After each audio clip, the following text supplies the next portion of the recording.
Bismillahirrahmanirrahim. Assalamualaikum warahmatullahi wabarakatuh. Perkenalkan, kami dari kelompok 11.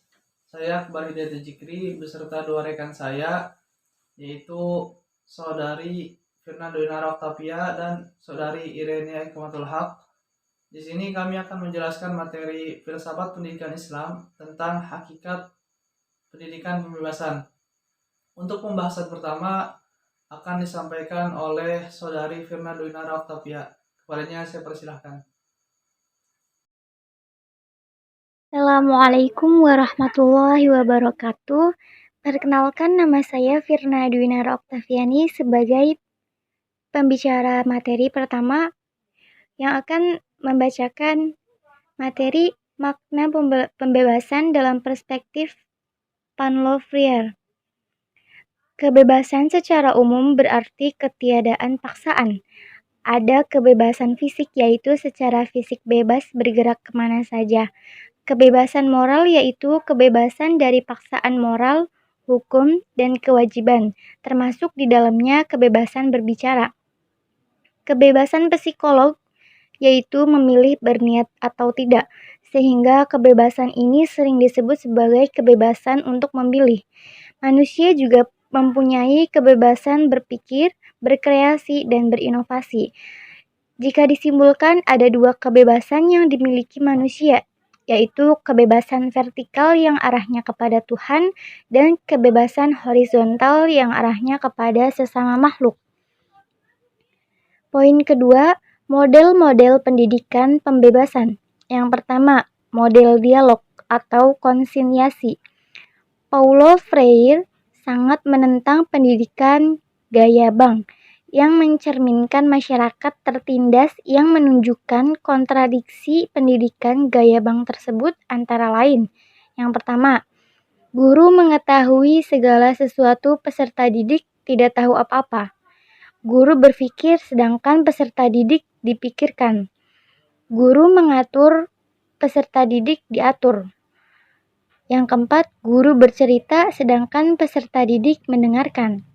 Yang kelima, guru memilih dan memaksakan pilihan sedangkan peserta didik menyetujui.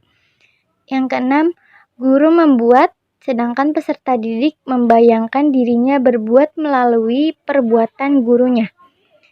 Yang ketujuh, guru memilih bahan dan isi pelajaran sedangkan peserta didik menyesuaikan diri dengan pelajaran itu. Yang kedelapan, guru mencampur adukan jabatan dan kewenangan ilmu untuk menghalangi kebebasan peserta didik. Dan yang terakhir, guru adalah subjek, sedangkan peserta didik adalah objek dalam proses belajar mengajar. Untuk menentang pendidikan model banking tersebut, Paulo Freire menawarkan pendidikan model dialog atau konsientasi atau penyadaran, yaitu sebuah model belajar dengan cara memahami kontradiksi sosial, politik, dan ekonomi, serta mengambil tindakan untuk melawan unsur-unsur yang menindas dari realitas tersebut. Selanjutnya akan dilanjutkan oleh rekan saya. Selanjutnya, pendidikan hendaknya membimbing peserta didik yang punya ilmu diketahui oleh gurunya, supaya dia menjadi sadar tentang masalah-masalah kontradiksi dalam dunianya dan mencari sendiri cara-cara untuk memecahkannya. Pendidikan bukanlah proses satu arah dari pendidik kepada peserta didiknya.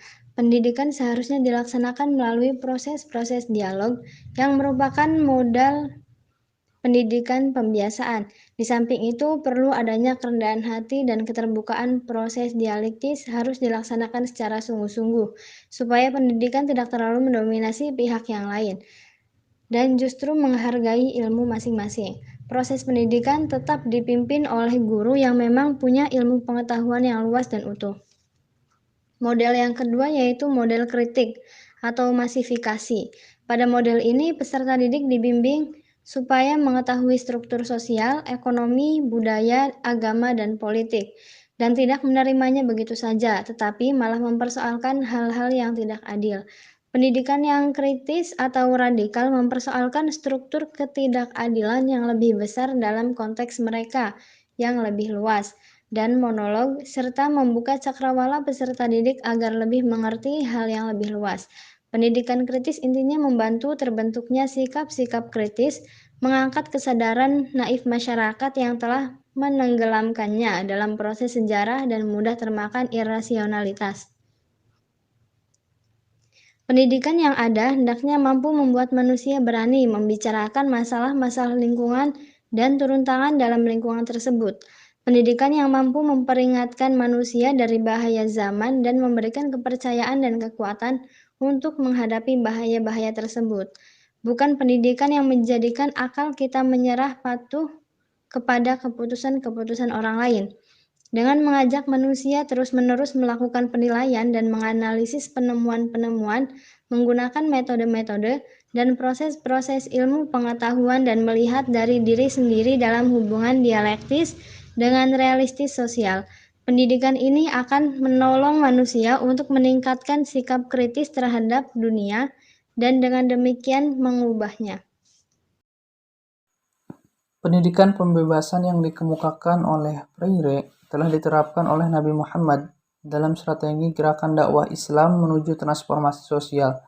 Gerakan dakwah pada masa Nabi dipraktekkan sebagai gerakan pembebasan dari eksploitasi, penindasan, dominasi, dan ketidakadilan dalam segala aspeknya.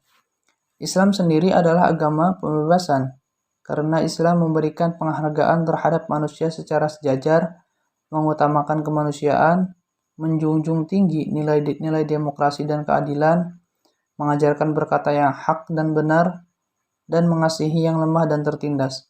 Firman Allah Subhanahu wa Ta'ala dalam Al-Quran yang artinya, "Kami bermaksud memberikan karunia kepada orang-orang tertindas di bumi. Kami akan menjadikan mereka pemimpin dan pewaris bumi." Quran Surat Qasas ayat 5. Hal ini semakin menegaskan bahwa asal-usul diturunkannya Islam dan juga Rasul-Rasul adalah untuk membebaskan manusia dari belenggu ketertindasan dan ketidaksadaran.